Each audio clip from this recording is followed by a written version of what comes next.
कवी मोहनदास जानकीबाई गुहे कविता सादर करत आहेत. कवितेचं नाव आहे अरवली. जगातील सर्वात प्राचीन पर्वतरांगा जर खूप खूप प्राचीन आहेत, तर त्याच भागात आदिवासी अनेक वर्षापासून राहत आहेत हेच सिद्ध होत आहे.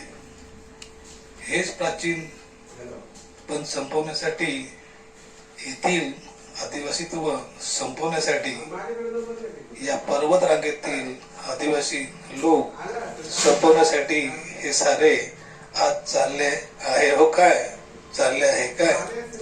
मुंबई 7 बेटांची होती, हो आज आहे काय ती मुंबई? महाराष्ट्रात 7 तोडा पर्वत होता, आज तो आहे काय? हो केले ना वृक्षतोड.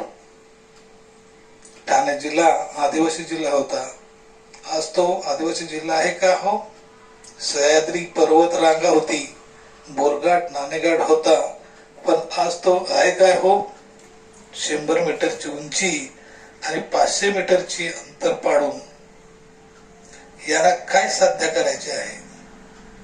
कुणाची उंची वाढवायची आहे आणि कुणाला दुरी करायची आहे? जल जंगल जमिनीचा मालक, देशाचा मालक असलेला आदिवासी याचे रक्षण करीत हो आहे.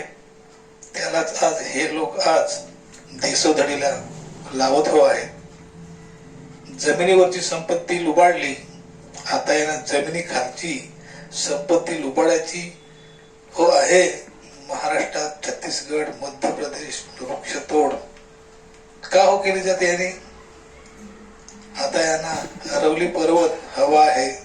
विस्थापित झाले आदिवासी तरी चालेल, पण यांना खनिज संपत्ती हवी आहे. अरवली पर्वत जर प्राचीन अशी जुनी पर्वत रांग जर आहे, तर या प्राचीन अशा पर्वत रांगेत आदिवासी बांधव राहतोय हेच आता सिद्ध होत आहे आणि यांना हेच नष्ट करायचे आहे. म्हणून अरवली पर्वत रांग हवी आहे. 100 मीटरची उंची निकष लावतील, 500 मीटर अंतराचे निकष लावतील आणि येथील जैविक जीव नष्टही करतील. आदिवासींना विस्थापित होण्यासाठी आणि त्यांचे मालक स्वतः होतील.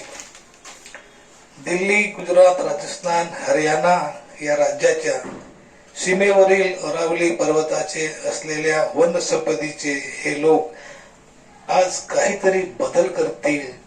7 बहिणींचा प्रश्न तसाच राहिला. राज्याचा प्रश्न पेटत आहे. अरवली पर्वताबाबत होय काय? होईल हो होईल, पण याचा परिणाम सर्व राज्यांना होईल. म्हणून अरवली पर्वताचे रक्षण करा. म्हणून समाज घटक बांधवांनो, जय जोहार का नारा है, भारत देश हमारा है. म्हणून बांधवांनो, आपण एक व्हा. जय जोहार का नारा है, भारत देश हमारा है. म्हणून बांधवांनो, आता तरी एक व्हा. जोहार, जिंदाबाद, जय आदिवासी.